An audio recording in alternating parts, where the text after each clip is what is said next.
This is Pushpa here from Modern English High School. Let us study Standard 8 Science, Lesson 11, Force and Pressure, Part 1. Today in this chapter, we are going to study about force and pressure. Let us consider the topic force with some examples. Students, you all must be playing cricket, football, using the ball. Imagine yourself playing with the ball and kicking it. A footballer kicks the football. A goalkeeper stops the ball to save the goal. In all these cases, we apply force in order to move or stop the ball. This means, in order to bring an object from rest to motion or from motion to rest, we apply force. Let us deal with the examples given below in the figure 11.1. The picture A, goalkeeper is stopping the ball. In the second picture, hockey player is flicking the ball. In the third picture C, fielder is stopping a ball. In the case of A and C picture, ball comes from motion to rest. That means moving ball is brought to rest or it becomes stationary. In case B, ball comes from rest to motion. That is, ball starts moving when the force is applied to it. In these cases, ball is either made to move faster or slower. It is also made to change the direction or the motion of direction is changed. Now we can understand from these examples that actions like picking, opening, shutting, kicking and hitting, lifting, flicking, pushing and pulling, they are all used to describe certain tasks.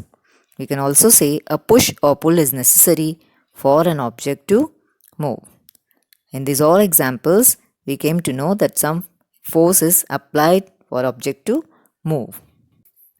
Let us go to the table 11.1 where different actions are given where force is applied. Either push or pull is applied on the objects. First example is of a book which is placed on a table. How can we move that book? A book can be moved from one place to another either by pushing the book, by pulling the book, or by lifting it up. Second example, when we open a door, we have to pull the door. And when we have to shut the door, we have to push the door. So here, push and pull both are required. Third, to draw a bucket of water from a well, we have to pull the bucket with a force. Next, a football player takes a penalty kick. He applies force to the ball to kick the ball. Batsman hit the cricket ball to take a run. Now he applies force to the ball with his bat. To move a loaded cart, push or pull is necessary. Then for opening a drawer, again we have to pull it. So here we can say that the motion of objects are due to the action of force. Either it can be a push or a pull. So force is push or pull of an object. Force comes to notice when two bodies interact. Let us study about forces that are due to interaction.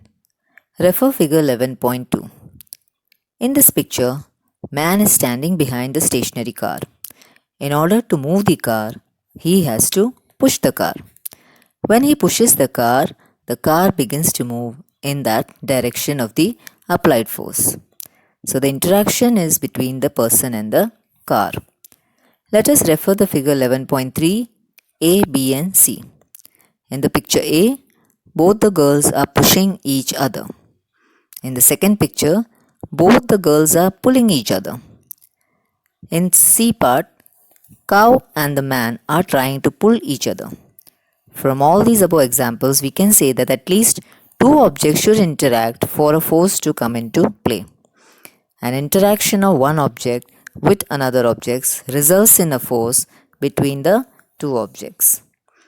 In all these examples, we saw that push and pull is required. So we can also define force as a push and pull on an object. Let us study about characteristics of force. The first point is when two forces are acting in the same direction, the net resultant force on the object is the sum of these two forces. Consider the figure 11.4.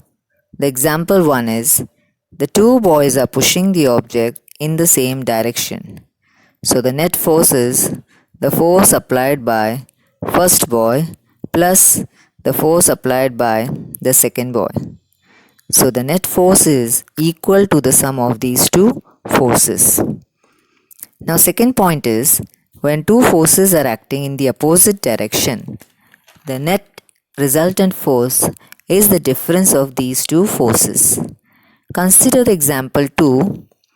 The two boys are pushing the object in the opposite direction. Now students, here we have two possibilities. First one is, if the force applied by the left person is more than the force applied by the person on the right, the object will move in the right direction.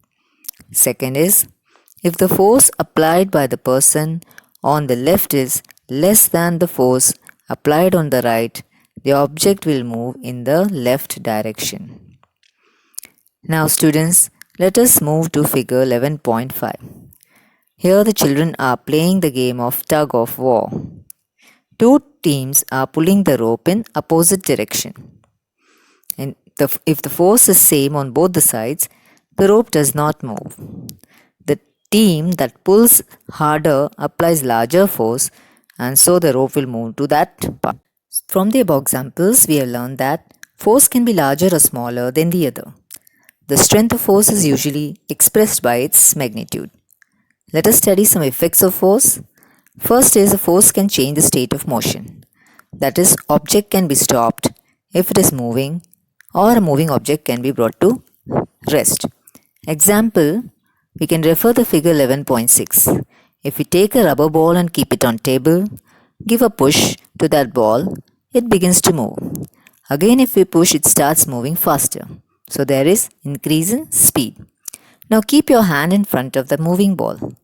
The ball will stop moving because we have brought some obstruction in between. It comes to rest and the speed of the ball decreases.